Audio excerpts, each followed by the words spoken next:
Assalamualaikum warahmatullahi wabarakatuh. Yang terhormat Bapak Dosen Ridhoyadi MPD selaku dosen pengampu mata kuliah Metodologi Studi Islam dan teman-teman kelas MSI yang saya hormati. Alhamdulillah, di sini saya dan teman saya akan menjelaskan sedikit melalui video singkat ini dengan tema hadis sebagai ajaran agama Islam. Sebelumnya izinkan saya dan teman saya memperkenalkan diri. Nama saya Aida Mazai Fuada dengan NIM 2121075 dan teman saya Ahmad Khairul Zaki dengan NIM 2121090. Di sini kami akan membahas hadis sebagai sumber ajaran Islam. Nah, apa saja yang akan kita bahas di sini? Yang pertama yang akan kami bahas yaitu apa pengertian hadis, bagaimana sih hadis. Yang kedua, sejarah perkembangan hadis. Yang ketiga, pembagian hadis. Yang keempat, yaitu fungsi dan tujuan hadis. Baik, saya Ahmad Khairul Zaki akan menerangkan materi yang pertama, yaitu mengenai pengertian hadis atau sunnah. Secara bahasa, kata sunnah berasal dari bahasa Arab yang berarti cara, jalan, kebiasaan, atau tradisi. Sedangkan kata hadis juga berasal dari bahasa Arab yang berarti baru atau juga dapat diartikan sebagai berita. Nah, pengertian hadis ini identik dengan pengertian sunnah, yaitu semua yang bersumber dari Nabi Muhammad SAW. Sedangkan menurut istilah, hadis berarti segala sesuatu yang disandarkan kepada Nabi Muhammad SAW, baik itu berupa perkataan, perbuatan, ataupun ketetapan yang berhubungan dengan hukum Allah yang disyariatkan kepada manusia. Nah, menurut para muhaditsin atau para ahli hadis, hadis atau sunnah ini terdiri atas 5 macam, yaitu yang pertama sunnah qauliyah, yaitu sunnah yang berupa perkataan Nabi Muhammad SAW. Yang kedua yaitu sunnah fi'liyah, yaitu sunnah yang berupa perbuatan Nabi Muhammad SAW. Dan yang ketiga yaitu sunnah takririyah, yaitu sunnah yang berupa ketetapan Nabi Muhammad SAW. Dan yang keempat yaitu sunnah hammiyah, yaitu sunnah yang menjadi hasrat atau keinginan Nabi Muhammad SAW namun belum sempat terlaksanakan. Seperti contohnya yaitu puasa pada tanggal 9 Asyura. Dan yang terakhir, yang kelima, yaitu sunnah ahwali, yaitu sunnah yang menyangkut ihwal atau keadaan fisik atau sifat atau kepribadian dari Nabi Muhammad SAW. Baik, materi yang kedua yaitu mengenai sejarah perkembangan ilmu hadis. Yang pertama yaitu perkembangan ilmu hadis pada masa Rasulullah SAW. Membicarakan hadis pada masa ini berarti kita membicarakan hadis pada masa awal perkembangannya. Rasulullah SAW menjadi Rasul dan membina umatnya selama kurang lebih 23 tahun. Selama kurun waktu itu, maka secara otomatis semua perkataan, perbuatan, dan ketetapan dari beliau menjadi referensi bagi para sahabat dalam hal ilmu hadis. Nah, Rasulullah SAW itu menyampaikan hadisnya melalui berbagai cara dan tempat. Di antaranya yaitu ketika sedang melakukan khutbah Jumat dalam sholat Jumat di masjid, kemudian ketika ceramah ataupun pidato di tempat terbuka seperti ketika haji wada, kemudian ketika sedang berada dalam perjalanan atau di pasar, kemudian Rasulullah juga menyampaikan hadisnya melalui salah seorang sahabat, kemudian disampaikan ke sahabat yang lainnya. Yang kedua yaitu perkembangan hadis pada masa sahabat. Setelah Rasulullah Shallallahu Alaihi Wasallam wafat, maka perkembangan hadis dilanjutkan oleh para sahabat, terutama para sahabat Khulafaur Rasyidin seperti Abu Bakar As-Siddiq, Umar bin Khattab, Utsman bin Affan, dan Ali bin Abi Thalib. Namun, perhatian sahabat pada masa ini lebih terfokus pada pemeliharaan dan penyebaran mushaf Al-Quran, sehingga periwayatan hadis masih terbatas. Oleh karena itu, para ulama menganggap masa ini sebagai masa yang menunjukkan adanya pembatasan periwayatan hadis. Yang ketiga yaitu perkembangan hadis pada masa tabi'in. Tabi'in ini merupakan para sahabat setelah masa Khulafaur Rasyidin. Pada dasarnya, perkembangan hadis pada masa tabi'in ini tidak jauh berbeda dengan masa sebelumnya, yaitu pada masa Khulafaur Rasyidin. Hal ini karena para tabi'in masih mengikuti jejak para Khulafaur Rasyidin sebagai pendahulu sekaligus guru mereka. Hanya saja persoalan pada masa ini agak berbeda dengan masa sebelumnya. Pada masa ini, mushaf Al-Quran sudah dikumpulkan menjadi satu. Di sisi lain, para sahabat yang ahli dalam ilmu hadis juga sudah disebarkan ke berbagai wilayah dalam kekuasaan Islam. Yang keempat yaitu perkembangan hadis pada masa tadwin. Tadwin ini berarti mengumpulkan. Oleh karena itu, tadwin hadis berarti pengumpulan atau pembukuan hadis secara resmi berdasarkan perintah kepala negara. Usaha pentadwinan hadis ini dilakukan pada masa Khalifah Umar bin Abdul Aziz, yaitu Khalifah ke-8 dari Bani Umayyah. Usaha pentadwinan hadis ini dilatar belakangi oleh berbagai faktor, di antaranya yaitu adanya kekhawatiran berkurangnya hadis karena banyaknya para penghafal hadis yang gugur, dan adanya kekhawatiran bercampurnya antara hadis yang sahih dengan hadis yang palsu. Yang kelima yaitu perkembangan hadis pada masa seleksi dan pengembangan hadis.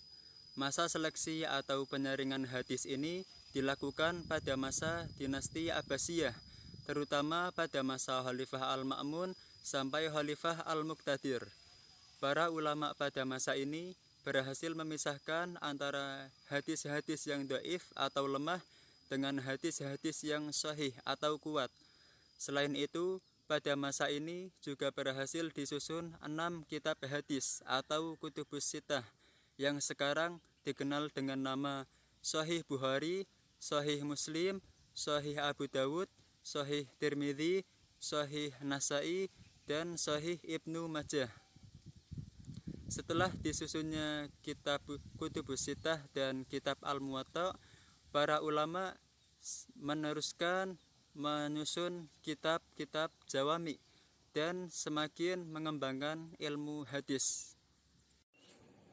Materi yang ketiga yaitu pembagian hadis. Pembagian hadis kan yang pertama hadis dari segi kuantitas dalam tanda kurung jumlah periwayatan. Nah, dalam aspek ini dibagi menjadi dua. Hadis yang pertama hadis mutawatir dan yang kedua hadis ahad. Yang pertama hadis mutawatir. Apa sih itu hadis mutawatir itu? Hadis mutawatir itu biasanya diartikan hadis yang turunnya itu secara turun-temurun. Nah, di dalam hadis mutawatir ini para periwayat hadis mereka bersepakat bahwa tidak akan berdusta, dan mereka itu pikirannya pasti kan sangat kuat tentang hadis. Nah, yang kedua hadis ahad. Hadis ahad ini itu para periwayatnya itu tidak mencapai seperti hadis mutawatir. Jadi bisa saja periwayat hadis ahad ini cuma 1 orang, 2 orang, 3 orang seperti itu. Dan hadis ahad ini pengertiannya tidak masuk dalam hadis mutawatir. Seperti itu teman-teman. Yang kedua, pembagian hadis itu bisa kita lihat dari segi kualitas matan dan sanad. Nah, segi kualitas matan dan sanad itu dibagi menjadi dua. Yang pertama hadis sahih dan yang kedua hadis hasan. Yang pertama hadis sahih. Apa sih itu hadis sahih? Pasti kalian sudah biasa dengar hadis sahih kayak gitu ya. Dan jadi hadis sahih ini hadis yang diturunkannya itu langsung dari Nabi Muhammad SAW, dan hadis sahih ini pasti tidak diragukan lagi ya, tidak cacat, pasti perawinya pun adil dan mereka sepakat juga tidak untuk berdusta. Yang kedua yaitu hadis hasan. Hadis hasan ini, hasan kan baik, jadi bisa kita artikan hadis hasan yaitu hadis yang bagus atau baik. Hadis hasan ini pengertiannya isinya tidak menyalahi Al-Quran, tidak menyalahi hadis mutawatir, tidak menyalahi ijma. Lalu yang ketiga yaitu pembagian hadis dari segi hujjah. Dari segi ini bisa dibagi menjadi dua, yaitu hadis makbul dan hadis mardud. Yang pertama hadis makbul. Hadis makbul ini biasanya bisa kita simpulkan sebagai hadis yang bisa diterima, bisa diambil. Para jumhur ulama menyatakan bahwa hadis makbul ini bisa kita ambil baik dari hadis sahih yang li ghairihi maupun li zati, maupun hadis hasan yang li ghairi dan li zati. Jadi bisa kita ambil bahwa hadis makbul itu hadis yang bisa kita terima ya teman-teman. Yang kedua yaitu hadis mardud. Hadis mardud ini kebalikannya dari hadis makbul. Hadis mardud ini biasanya dalam arti itu ditolak. Berarti kita tidak boleh mengambil dari segi ininya dari hadis mardud. Mungkin perawinya dobit atau hafalannya kurang kuat seperti itu ya. Para jumhur ulama pun menyatakan bahwa kalau kita bisa mengambil dari hadis makbul, berarti kita harus menolak hadis mardud. Nah, selanjutnya yaitu poin yang keempat, fungsi dan kedudukan hadis. Pertama, fungsi hadis.